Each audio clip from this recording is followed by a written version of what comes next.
अस्सलाम वालेकुम तमाम देखने वालों को। मैं हूं इरफान हैदर।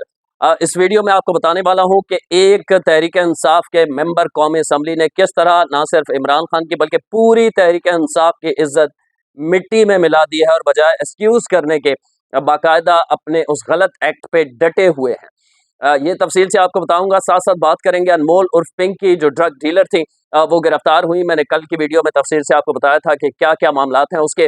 उस हवाले से, उनके हवाले से, मतलब उस अनमोल उर्फ पिंकी के हवाले से गलत खबर चल रही है, उसकी तस्दीक भी करेंगे। और मजे की बात यह है, ना सिर्फ टीवी चैनल पे चली है बल्कि बड़े बड़े, ये है जब आप जर्नलिज्म इस तरह करते हैं कि बस जो ट्रेंडिंग में चल रहा है उस पर बात करना शुरू कर दें। और बड़े बड़े यूट्यूबर्स जिनके मिलियंस में फॉलोअर्स हैं, उन्होंने भी इस हवाले से गलत खबर चलाई है। ये असल में खबर है क्या, इस हवाले से तफसील से आपको बताऊंगा। जो लोग पहली दफा देख रहे हैं, वो यूट्यूब पे सब्सक्राइब करना ना भूला करें, और फेसबुक पे देख रहे हैं तो शेयर कर दिया करें और पेज को फॉलो कर लिया करें। मेरी ये जब मैंने चैनल शुरू किया था, अल्लाह का शुक्र है मेरी सोच से अच्छा आप रिस्पॉन्स दे रहे हैं। तो उस वक्त मुझे बहुत सारे बड़े बड़े यूट्यूबर्स जो दोस्त यार हैं वो ये कहते थे कि नहीं चलेगा, चूंकि तुम जो है हो, मुझे कहा जाता था, तुम जो हो वो हकीकत पसंदाना बातें करोगे या फैक्ट्स पे बातें करोगे, लोग नहीं देखना चाहते, या लोग सिर्फ ये देखना चाहते हैं मैं हर हफ्ते एक डेट दे दूं, भाई इमरान खान बाहर आ गया है, पूरा सिस्टम उसके सामने झुक गया है, या मौजूदा हुकूमत ने इतना अच्छा चला दिया है इस मुल्क को कि दूध की नहरें बहने लगी हैं। अगर आप किसी एक सियासी जमात को पकड़ के सिर्फ उसकी तारीफें करेंगे तो आप यूट्यूब चैनल चला पाएंगे, वरना नहीं चला पाएंगे। हकीकत से करीब बातें करेंगे तो। लेकिन अल्लाह का शुक्र है, मैं कोशिश करता हूँ इस व्लॉग के अंदर, हर के अंदर आप देखते होंगे कि कोई झूठ या ऐसी बात ना हो जिसका हकीकत से कोई ताल्लुक नहीं है। जितना सच हो, जितना फैक्ट हो, उतना ही आपको बताता हूँ। कोई दावे नहीं होते कि कल को ये होने वाला है, वो होने वाला है। तो कोशिश ये होती है, इसके बावजूद आप लोगों का रिस्पॉन्स बहुत अच्छा आ रहा है, उसके लिए मैं मशकूर हूँ। हाँ जी, सबसे पहले आप अनमोल उर्फ पिंकी के हवाले से। अच्छा, अनमोल उर्फ पिंकी के हवाले से खबरें बहुत सारी चली हैं। कल मैंने आपको तफसील से बताया, लेकिन मैंने ये नहीं बताया कि उसके दूसरे शौहर जो हैं वो डीएसपी हैं। ये इवन के मैंने देखा बड़े बड़े यूट्यूबर्स, नाम लेना मुनासिब नहीं है, जिनके मिलियंस में सब्सक्राइबर हैं, उन्होंने भी मेरे सामने वीडियो आई टिकटॉक पे क्लिप, वो भी ये कह रहे थे कि उनका दूसरा शौहर जो है वो डीएसपी है और ये और वो है। हुआ ये है कि हमारे भाई फ़खर दुरानी, जो इन्वेस्टिगेटिव जर्नलिज्म में बड़ा अच्छा नाम है, नौजवान है, बड़ा अच्छा काम कर रहे हैं, उन्होंने राना अकरम, बताया जा रहा था लाहौर के डीएसपी हैं, अब रिटायर हो गए हैं, और अनमोल उर्फ पिंकी के ये दूसरे शौहर हैं। उन्होंने, फ़खर दुरानी साहब ने, सीनियर जर्नलिस्ट ने जब राब्ता किया राना अकरम साहब से, जिनके बारे में डीएसपी बताया जाता है, तो वो कहते हैं पहले फ़खर दुरानी के बकौल के उन्होंने बहुत सारी गालियां दी हैं कि मुझसे पूछे बगैर कुछ भी चलाया जा रहा है। गैर जिम्मेदारी का आप मुजाहरा देखें कि ना सिर्फ टीवी चैनल से चला है बल्कि बड़े बड़े यूट्यूबर्स, आपको कह रहा हूँ ना, वो ये चला रहे हैं कि अनमोल उर्फ पिंकी, पहली उनका एक शौहर था, तलाक ले ली थी, फिर दूसरी शादी उन्होंने लाहौर के एक डीएसपी से की। अब वो डीएसपी कहते हैं कि मेरा उनसे कोई ताल्लुक नहीं है, मैं तो ये खबरों में सुन सुन के पागल हुआ हूँ। और पंजाबी एक्सेंट में बकौल फ़खर दुरानी के जब मैंने उनसे राब्ता किया, उन्होंने गालियां दे के बोला है कि किस तरह के साफ़ी हैं कि ऊट पटांग कुछ भी बक देते हैं, बगैर तस्दीक किए मुझसे राब्ता कर लेते हैं। उन्होंने ये भी बताया कि कल, चूंकि मैं डीएसपी था और रिटायर हो चुका हूँ, लेकिन कल मेरे महकमे ने मुझे बुला के, यानी पुलिस के महकमे ने, उनसे पूछा क्या वाकई ऐसा है, तो मैंने उनके सामने अपना शिनाख्ती कार्ड रख दिया। मैंने कहा ये चेक कर लें, अगर मेरा निकाह उससे कहीं आता है तो आप रिकॉर्ड में मौजूद होगा ना। तो उनके बकौल मेरी ऑलरेडी 2 शादियां हैं, मैं अपनी जिंदगी में खुश हूँ, मैं इस अनमोल पिंकी से कभी इसका शौहर नहीं रहा, ना मैंने निकाह किया। इस किस्म का प्रोपेगेंडा चलाया जा रहा है। एक तो ये हो गया। दूसरा, जो मालूमात है, ये इससे एक सबक मिलता है कि जब आप दूसरी तरफ का मौक़िफ़ नहीं लेते, एक तरफ़ा कुछ भी कह देते हैं ना सिर्फ व्यूज़ के चक्कर में, तो इससे मामलात ख़राब हो जाते हैं, किसी की ज़िंदगी ख़राब हो सकती है। तो उसका हो सकता है कि साफ़-सुथरा करियर रहा हो, पुलिस में अच्छे लोग भी हैं, सारे तो बुरे नहीं होते ना, तो उसको आप इस तरह दागदार करने की कोशिश कर रहे हैं, आखिरी उम्र में, जब वो रिटायर हो चुके हैं। अच्छा, इसके अलावा जो मालूमात सामने आई हैं, वो ये आई हैं कि जो ये अनमोल उर्फ पिंकी थी, ये क्यों गिरफ्तार नहीं होती थी, इसके बारे में बड़ी ज़बरदस्त मालूमात सामने आई है कि 2 करोड़, जब भी ये डिलीवरी के लिए जाती थी या कोई मीटिंग के लिए अपने डीलर से जाती थी, तो ये 2 करोड़ रुपया कैश रखती थी अपने पास गाड़ी में। ये बड़ी हैरत अंगेज़ मालूमात सामने आई है, ताकि पुलिस अगर गिरफ्तार कर ले, कोई मुखबरी हो, तो वहीं ये बड़ी रकम देकर रफ़ा-दफ़ा मामला करवा दिया करती थी।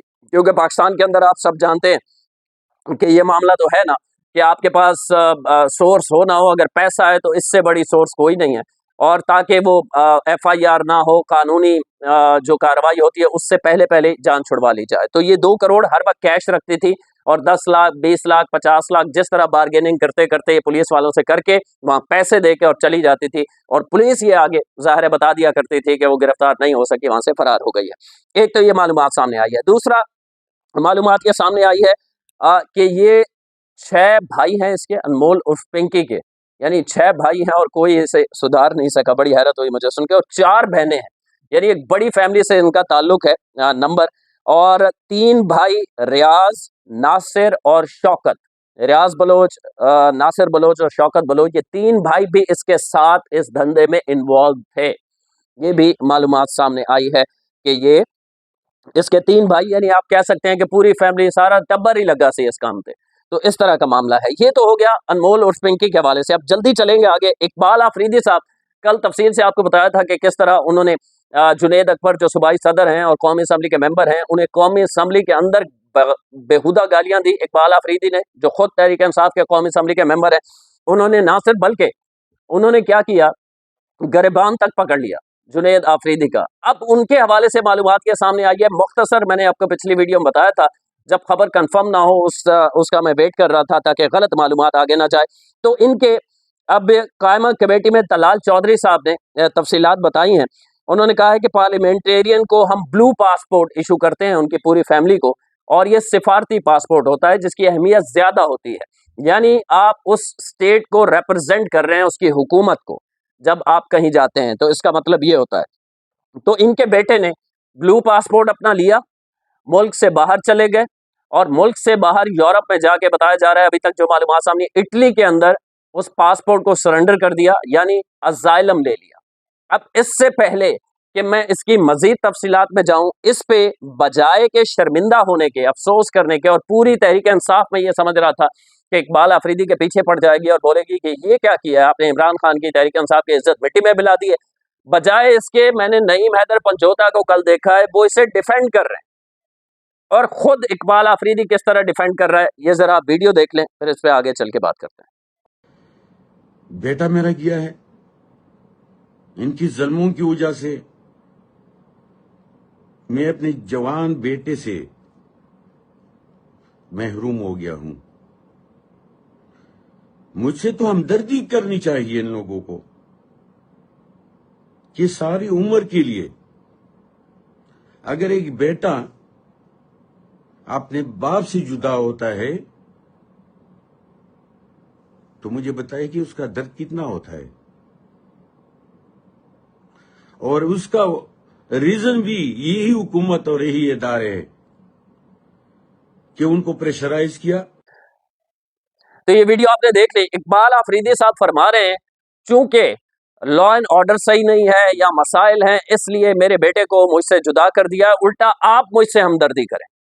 अब इसमें होता क्या है, जब आप ब्लू पासपोर्ट के साथ जाते हैं ना, सिफारती पासपोर्ट के साथ, तो इसका मतलब ये होता है कि आप इस हुकूमत के रिप्रेजेंटेटिव हैं, और वहां जब आप इसे सरेंडर कर रहे हैं और अजाइलम ले लें या सियासी पनाह जिसे उर्दू में हम कहते हैं वो ले रहे हैं, तो इसका मतलब ये है कि उसमें यह भी लिखना पड़ता है कि मुझे जान का थ्रेट है, वहां यह भी लिखना पड़ता है कि लॉ एंड ऑर्डर नहीं है। और लॉ एंड ऑर्डर अगर नहीं है तो आप रहते कहाँ हैं? इकबाल आफरीदी केपीके में, आपकी औलाद भी वहीं रहती है, घर भी वहीं है, और केपीके में मुसलसल शिरकत गैर 14 साल से हुकूमत किसकी है? तहरीक इंसाफ की है। ठीक है, तो आप अपनी हुकूमत के खिलाफ वहां जाके केस बना रहे हैं सिर्फ अपनी सियासी पनाह के लिए, यूरोप की नेशनैलिटी के लिए। इस कदर घटिया हरकत की गई है इकबाल आफरीदी और उसकी फैमिली की जानिब से, उसके बेटों की जानिब से, कि ये क्या कर रहे हैं आप। और फिर बजाय इसके कि शर्मिंदा होने के, ठीक है मेरे बेटे ने ये कर दिया, मैं माजरत खा हूं, मेरे बेटे ने गलत हरकत की है, ना सिर्फ इकबाल आफरीदी बल्कि पूरी पीटीआई, नईम हैदर पंजोता इसे बैठ के टीवी पे डिफेंड कर रहे हैं। ये कितनी शर्मनाक बात है। सोचें अगर इसको उलट कर दें हम, कि ये पासपोर्ट नवाज शरीफ, शहबाज शरीफ के बेटे ने इस तरह ब्लू पासपोर्ट पे अजाइलम लिया होता और लिख के दिया होता कि पाकिस्तान में तो कानून ही नहीं है, पाकिस्तान में तो जान ही महफूज नहीं है, कुछ भी नहीं है, तो आपको कैसा लगता? थोड़ा सा पार्टी ये किसके हैं, इकबाल अफरीदी ये सोच के, ये भूल के फिर सोचें किस तरह मुल्क की बदनामी का बायस ये बन रहे हैं। इसका एक्शन क्या होना चाहिए? फौरी तौर पर इकबाल अफरीदी से इस्तीफा लेना चाहिए और उनको इस पे माफ़ी के लिए मजबूर करना चाहिए तहरीक इंसाफ को खुद, कोई और नहीं, कोई और ना करे। तो ये इस वक्त सूरत हाल है। इकबाल अफरीदी साहब इसे उल्टा डिफेंड कर रहे हैं और बारहा अपने वीडियो पैगामात में ये कह रहे हैं कि आपने मुझसे मेरा बेटा छीन लिया। भाई आपकी अपनी हुकूमत है KPK में, आप वहाँ अमनो अमान सही कर लें अगर मसला है तो, वरना लाहौर या इस्लामाबाद भी आप रह सकते हैं। आप खुद कौमी असम्बली के जिसके मेंबर हैं, जिस हुकूमती ऐवान के, आप कह रहे हैं कि ये हुकूमत नाकाम है, इसकी पार्लियामेंट में रहने वाला शख्स कह रहा है कि मेरी औलाद यहाँ महफूज नहीं है। ये कितना भौंडा मजाक है पाकिस्तान के साथ। अगली वीडियो तक के लिए अल्लाह ने